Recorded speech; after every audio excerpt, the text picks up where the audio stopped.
Tonight, Shiro Wat, a dish older than the country it is cooked in.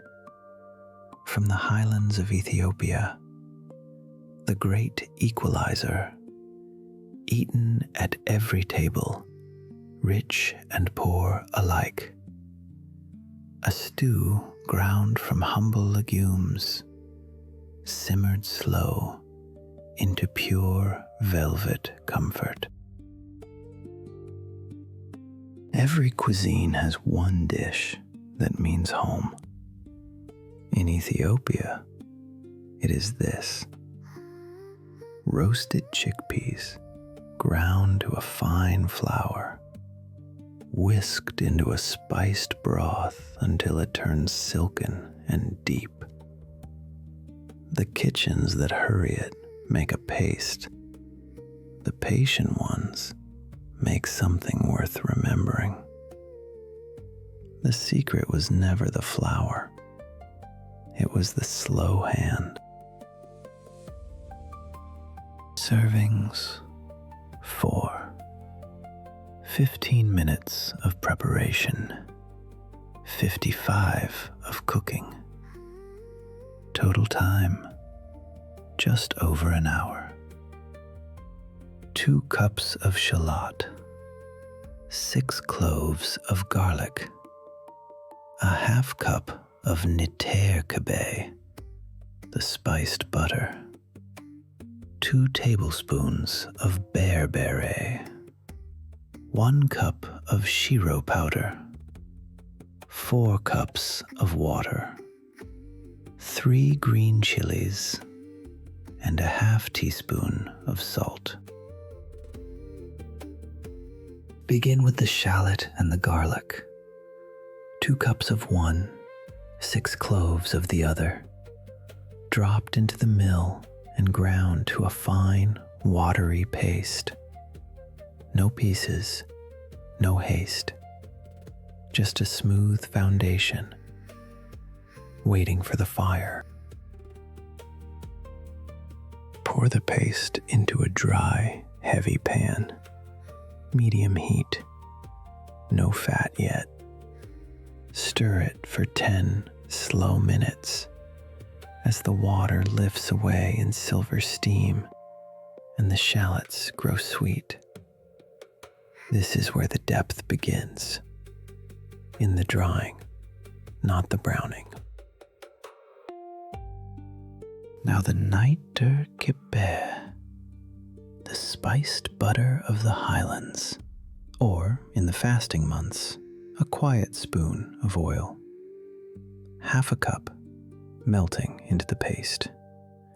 Then the berbere, 2 tablespoons of deep red spice. Stir it low for 5 minutes, letting it bloom in the warm fat until the whole kitchen turns crimson and fragrant. Pour in the water, 4 cups.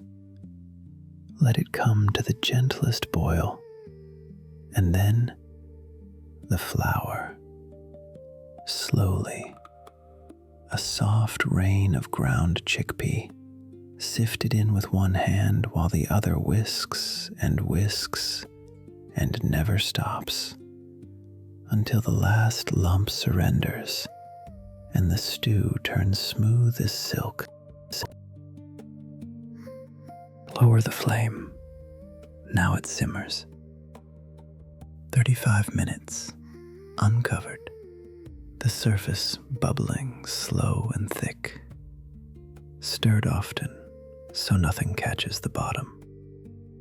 The color deepens, the stew tightens. Patience, again, is the only ingredient left. In the final 5 minutes, 3 green chilies dropped in whole for a fresh and gentle heat. Then it is done, spooned onto injera, the soft, sour flatbread of teff, a swirl of deep amber, glistening. No fork, no knife, just bread and hands. History and cultural origins.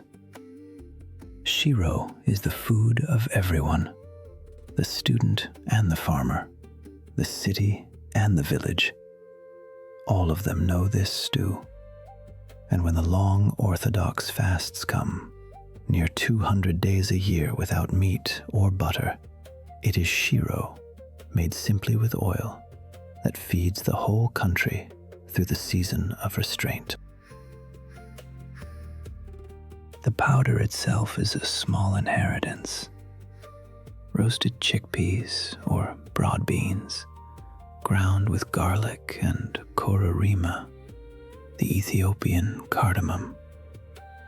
Each family's blend a little different, each carried from mother to daughter.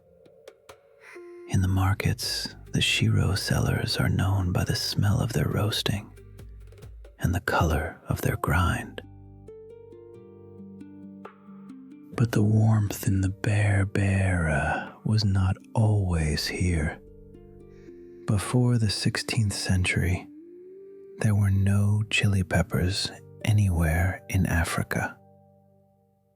They crossed the ocean from the Americas along the old trade routes of the Indian Ocean. Ethiopia took the stranger's pepper and folded it into a dish already ancient. Today, a bowl of shiro is a kind of shorthand for home. It is the meal a mother makes when there is little, and the one she makes when there is much.